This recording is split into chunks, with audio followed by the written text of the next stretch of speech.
Ministri i Transportit Aleksandar Nikolovski tha se së shpejti pritet të hapen për qarkullim edhe 10 kilometra të tjera të autostradës Kërçov-Ohër, që janë segmenti më i ndërlikuar ku përfshihen tunelet dhe galerit. Gjatë inspektimit të punimeve që po zhvillohen në këtë autostradë, Nikolovski tha se ndërtimi i autostradës Kërçov-Ohër po zhvillohet me dinamik të përshpejtuar, përkatësisht sipas tij, 2 galeri janë përfunduar plotësisht, ndërsa në të tretën puna po vazhdon intensivisht.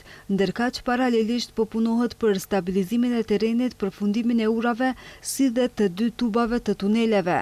Shifrat janë vërtet impresionante. Vetëm këto 3 galeri pas meje kanë një gjatësi për 1 kilometër 100 metra, ndërsa tunelet do të jenë më të gjata në Maqedoni. Njëri tub do të jetë 2 kilometra, ndërsa tjetri 2 kilometra 100 metra.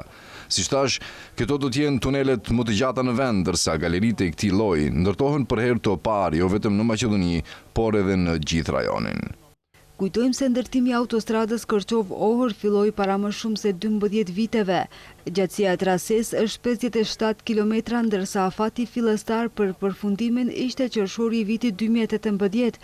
Megjithatë, së fundmi kryeministri Hristijan Mickoski premtoi se autostrada Kërçov-Ohër do të përfundojë deri në tremujorin e parë të vitit 2027, që i bie 9 vite pas afatit fillestar.